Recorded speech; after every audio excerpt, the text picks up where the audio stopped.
Olá! O Movimento dos Trabalhadores Rurais Sem Terra, MST, está completando 40 anos agora em 2024. O que começou na década de 80 com pequenos grupos de agricultores assentados por meio da reforma agrária, reúne hoje mais de 400 mil famílias de ex-boias-frias, ex-desempregados e camponeses que saíram da situação de insegurança alimentar. Dentro destes assentamentos, mais de 100 mil pessoas foram alfabetizadas. O MST hoje vende seus excedentes em lojas e feiras pelo país. Para conversar sobre esta data, eu recebo a deputada Sâmia Bonfim, do PSOL de São Paulo. Olá, deputada. Pois é, deputada, nessa época a senhora não tinha nem nascido, né? Já nasceu ouvindo falar do movimento? Sim, com certeza. Primeiro, obrigada pelo convite, pelo programa. Eu sou do Pontal do Paranapanema, no estado de São Paulo, que é uma região cuja luta pela reforma agrária foi muito intensa na década de 90. Então, quando eu era criança, eu tenho essa memória, né, de ver marchas do MST, de passar muito no noticiário. O movimento, eu nasci em 89, né, o movimento está fazendo 40 anos, eu tenho 34. Mas, sem dúvida, foi parte da história do desenvolvimento social do país e também a história da esquerda brasileira. Acho que a gente não consegue identificar nenhum fenômeno, nenhum movimento, nenhuma conquista que não tenha tido a participação do movimento sem terra. Não só na questão agrária, mas em todas as demais questões políticas do país. Por isso que é um movimento com tanta magnitude e reconhecimento, inclusive internacional, e sem dúvida é o maior movimento social da América Latina. Então a gente está falando de algo muito grande e muito importante, né? Desses 40 anos, o que a senhora levantaria que chamou mais atenção nessa história? Eu acho que são dois movimentos. Primeiro, não houve política de reforma agrária no país sem que houvesse um movimento de ocupação de latifúndios improdutivos.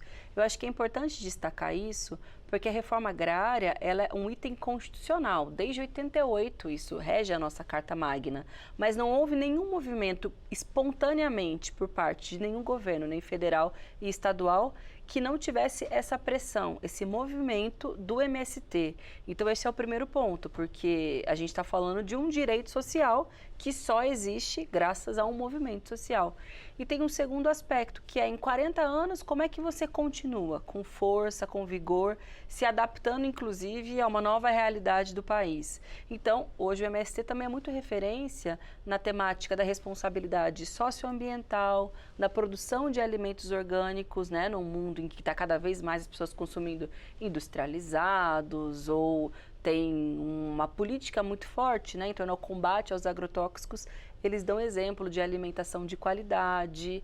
E eu acho que tem um terceiro aspecto também, que é da formação dos próprios assentados, que são pessoas, que você colocou muito bem, né, na abertura, são pessoas de origem muito humilde, ex-boias-frias, então eles tiveram um processo de politização, de alfabetização e capacitação mesmo para o trabalho.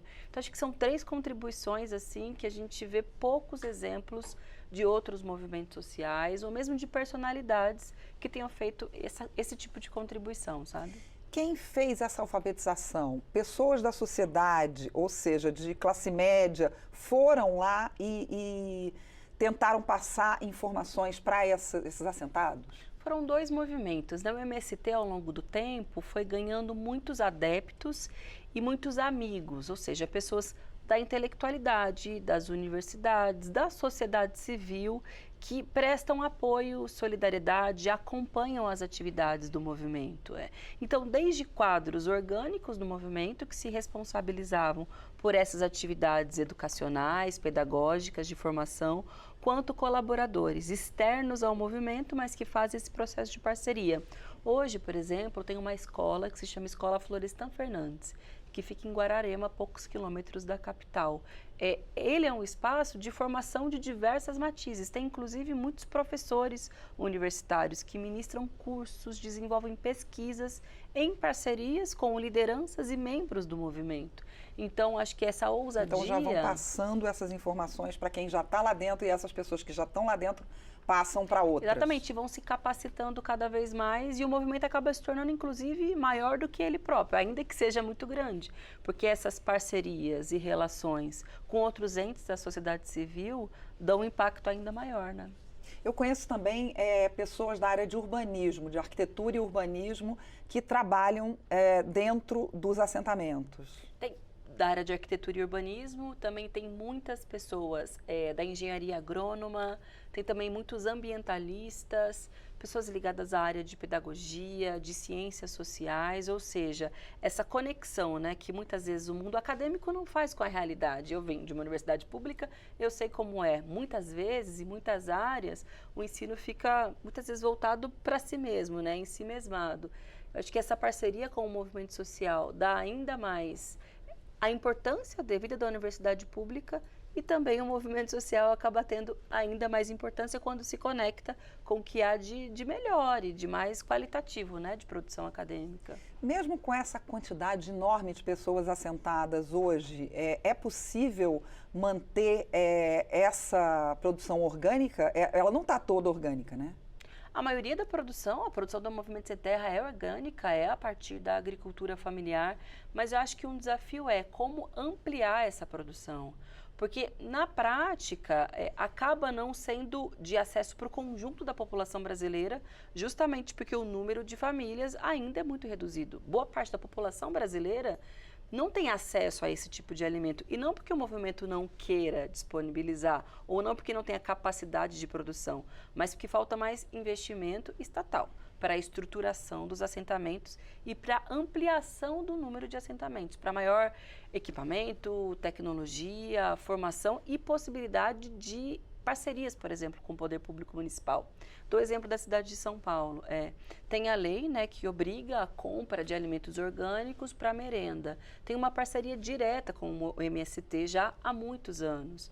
Tendo esse comprador permanente, direto, grande... É uma legislação local que obriga que venha do MST? Perfeitamente. É um contrato que é feito há cerca de um pouco mais de 10 anos já. Assim como existe na cidade de São Paulo, tem em outras cidades brasileiras também. Às vezes a compra do arroz, de um alimento específico, de um assentamento específico.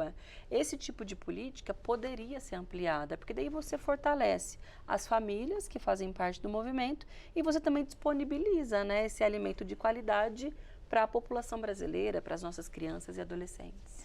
A senhora elencaria outros desafios que o MST tem daqui para frente, depois desses 40 anos? Sem dúvida. Acho que um dos principais desafios é manter erguida a bandeira da reforma agrária. Parece uma besteira, porque o Movimento Sem Terra é um movimento de reforma agrária, mas é porque existe uma lógica de criminalização muito forte dos movimentos sociais, como se eles não pudessem... A senhora participou da CPI do MST, defendendo o movimento. Como é que foi aquele momento aqui dentro do parlamento? Vamos falar um pouco dessa parte política. Teve a CPI do MST que tinha esse objetivo, vocês podem, é como se fosse assim, vocês até podem existir da forma como estão ali vendendo os seus produtos, mas não ousem fazer novas ocupações, reivindicar que se amplie a política de reforma agrária. Por isso que eu acho que esse é um grande desafio, mas eu vejo também como um compromisso do movimento. E nesse encontro que nós tivemos lá na Escola Florestan Fernandes dos 40 anos, foi lida uma carta que dizia, nós somos essa referência hoje, a nível internacional, né? O MST dizia, mas nós somos um movimento social que deve fazer mais ocupações de terra, mobilizações, Vibra Brasília, pressionar para que se amplie essa política, porque a concentração de terra no Brasil, ela é muito grande, inclusive a base da nossa economia, né? A exportação de verdadeiros latifúndios de monocultura, ou seja, da produção de um tipo específico de alimento. Não serve a maior parte da nossa produção agrícola para o mercado interno, serve para exportação e para o fortalecimento desses conglomerados econômicos. O que o MST vem trazer como um desafio para os dias de hoje é fortalecer a reforma agrária para que haja mais alimento de qualidade para chegar na mesa da população brasileira. Eu acho que tendo isso como meta e como desafio, vai na contramão de quem quer criminalizar o movimento social, chamar de vândalo, de movimento que não serve para nada. Eu acho que essa prática do movimento é o contrário disso. A resposta o final... A conclusão a que tirou essa CPI não foi exatamente o que a oposição gostaria, não é?